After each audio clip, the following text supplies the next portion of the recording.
What's up guys, and welcome back to another video. Today's video, I'm going to be forming the Great Roman Empire, and here's a video of me actually trying to form this beast of an empire. This video, by the way, took me 1 hour and 10 minutes to record, so this took a long time. But I broke it up into parts, sped the video up, and obviously, yeah, and this is the second recording on me talking because I just didn't want to talk in the video. So it's easier like this. So you can see over here, I'm invading the French, and the reason why I was invading the French first is because they're already strong enough that I didn't want to let them get any more stronger than they were. So I just decided to invade them first, get all the land, and I can use that to later recruit troops and eventually destroy the rest of the countries that I need for the Roman Empire. So you can see, yeah, there's a lot of stuff going on out here. Very crazy. It's insane how many, like, I invaded a lot of countries, by the way. Like, the Roman Empire is no joke. It will take you a long time to do, at least over an hour. That's my experience. That's how long it took. And this is the first time I've ever gone over. I think this is the longest video I've ever done for Age of History 2, if I did not edit it. But hey, now it's 20. Well, it's like 16 minutes, but oh well. So you can see right here, I'm having a little bit of struggle invading the French up in the north because my army is completely disorganized and it's being completely destroyed and reduced. So as you can see, I do get pushed back here quite a bit, but I do make some progress slowly, and eventually I will take over the entire mainland France. So yeah, as you can see, this is a chaotic war, as you can see right here. I was trying to, think, I was trying to play aggressive as well. And you see, I did make a few mistakes right there where I just let the French kind of pass through because I didn't have any more money to recruit troops. I was completely in debt after recruiting a large army. Like I said, it's always a good tip. If you start as a big country, always go for the biggest country first, even though, yes, you might take a while, but it's always good to go for the main country first, like the strongest ones. Because if you don't just let them just kind of sit there, they will just get stronger. They will just get completely stronger, and it will destroy you later on. And it's easier to it's actually a lot more difficult to get peace treaties and things like that. So that's why it's always good to just go for the big countries, get them out of the way with, make a lot of money in your economy, and then recruit a bunch of troops, and then you can invade everybody else because it's just gonna help you a lot more. So as you can see right here, I don't have that much left to invade France, only just a portion of it. You can see my army is completely everywhere. Like there's Italian troops everywhere. And it's like, it's just a mess, alright? It's just a complete mess. It's quite insane, actually. After the French, I believe I invaded Spain. I invaded Spain after France, so we're gonna see that in just a few seconds here. Let's just watch this clip of me trying to completely destroy the French here. And by the way, I started recording at like what, 4 o'clock, and now it's like almost 6 p.m. which is insane how long I spent on this video. And yeah, there you go, that's me invading France. So here we go, there's Spain. As you can see, a fresh recruited army. As you can see, I'm in huge amounts of debt. For some reason, I just didn't invade Portugal. I just decided to leave Portugal there for a while because I didn't see them as a big threat. So that's why Portugal is still going to be there for a while, until like around mid or end of the video or the clip. But as you can see, I'm like mainly focusing on the big countries first, just to get them out of the way, and plus it just benefits you a lot more than just invading the small ones, because the small ones don't really give you that much. Obviously, I obviously had a lot of countries also declare war on me, like from like random places, but I got quickly fixed anyway, so it's completely fine. You can see my army is doing pretty good. I did make an invasion from the south, so we'll distract the Spanish a little bit more, make it easier for me to invade from the north. See, my army is a little bit disorganized here, but we'll soon finish off Spain. And Spain was a lot quicker than France. Spain didn't take as long as France did. And yeah, there we go. Oh wait, hold on, we're still missing a couple islands. I completely forgot about those islands existed, so I just kind of took a little bit longer there. Alright, there we go. And here I'm invading the UK. So what happened earlier is that the UK declared war on me. And for some reason, I tried to do 2 peace treaties and it didn't work. So I'm like, okay, well, so I'm just gonna get Ireland to attack them. And it was a dumb idea letting Ireland attack the UK because they completely annexed Ireland, and then I had to step in and just, take everything over. Now, I did invade the whole entire UK mainland, but I only took the southern portion of England, which is just England. You can see right here, I'm recruiting troops off the coast because I wasn't sure if they were gonna make a landing on my territory or their own territory, but it looks like I was doing pretty good. I didn't care about Ireland whatsoever. Ireland wasn't a big problem to me. I just wanted the mainland UK. It's not gonna just sit next to England and just leave Scotland on its own. I was doing pretty good here. It's just, and then this happened. So after those 3,000 troops came in from the sea, I recruited more troops on my border here, so don't let the British come in. And then it all got out of hand because I didn't have that many troops down there. And then things kind of escalate down in the south, where they take a bunch of land back, and then at some point I just beat them back.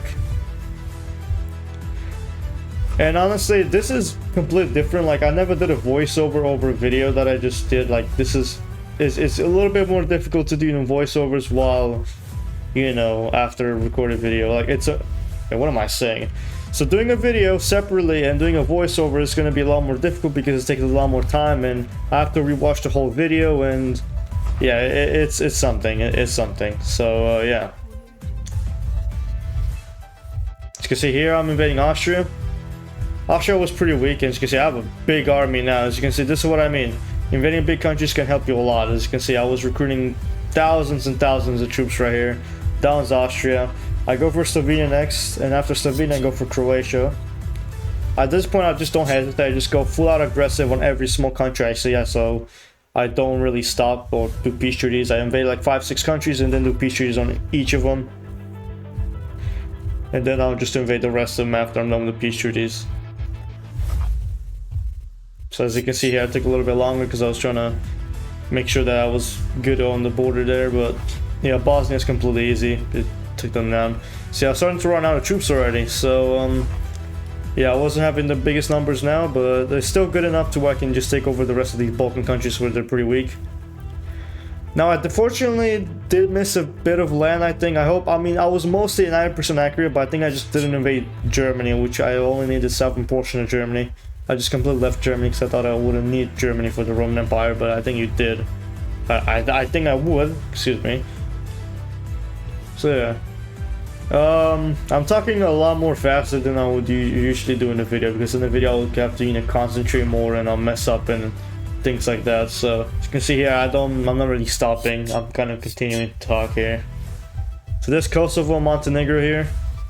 Easy peasy. Obviously those are very weak countries, so I don't have to worry about them too much. And there's Albania now. Albania did kind of destroy my troops a little bit, but yeah, that's fine. As you can see, Romania did take over like about half of Greece. They did invade Greece and take about like half of it. So yeah, Romania was a bit of a challenge, but I still finished them off after. So you can see I was just on a rampage here, going for every Balkan country I want. Like at some point I was gonna go for like the rest of them. As you can see, I'm just going on an absolute rampage here. I was gonna go for Bulgaria, and then Romania, then Greece, and then Hungary at some point later on in the video. Turkey was probably the craziest one, and we'll get to Turkey eventually, but let's just focus on the Balkans now. Honestly, it feels a lot more better just talking instead of playing and talking. It just makes it a lot easier. I should probably do my videos like this.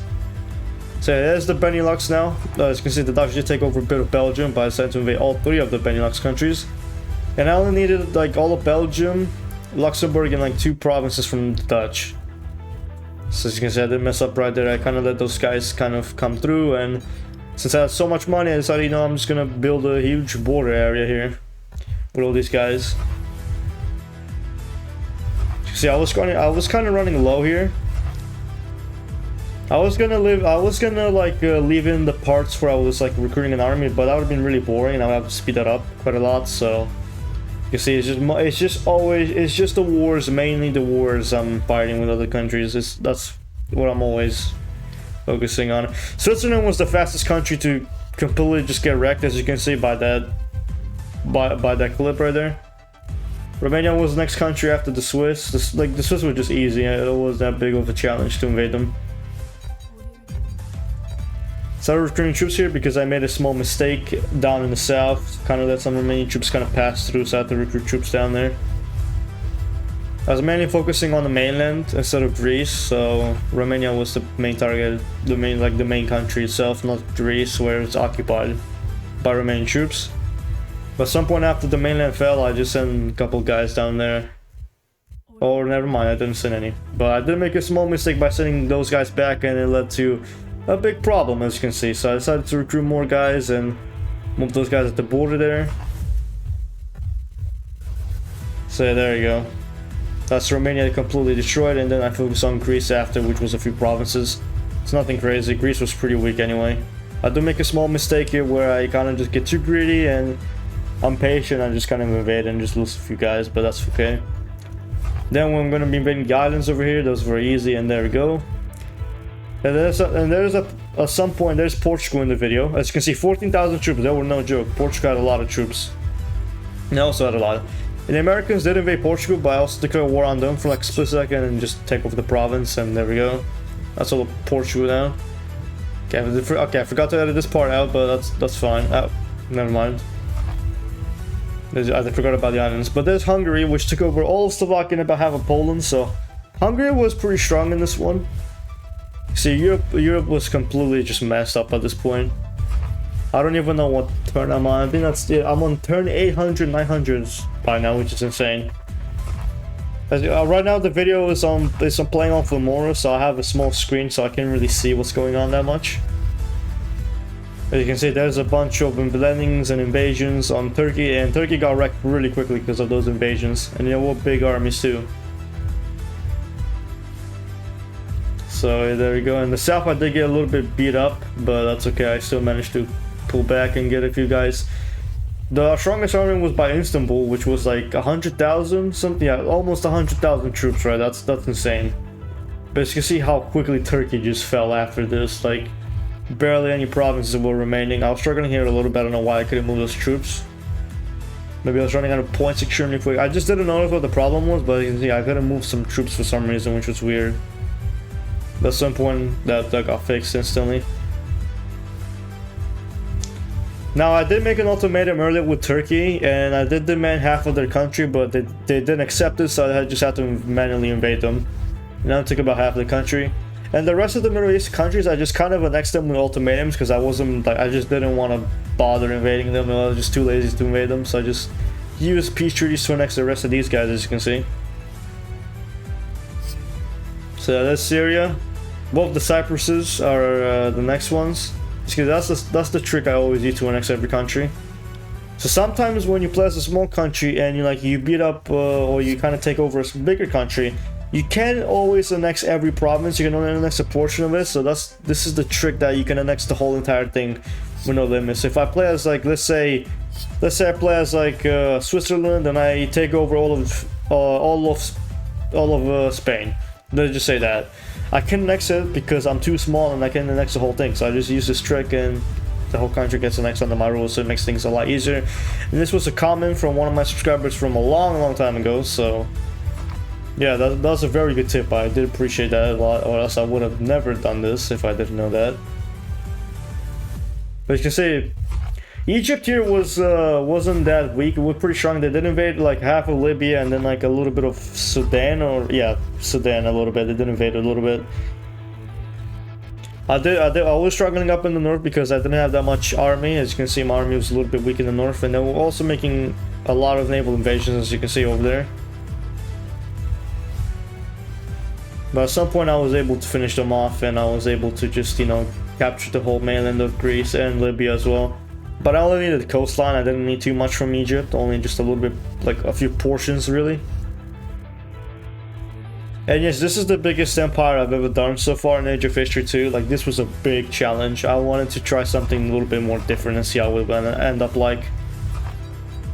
And honestly, I'm pretty happy with it. It ended up pretty well. This is why I usually like to record videos without, talking in them, because I think it's just, I can concentrate more, it's more fun, it's easier.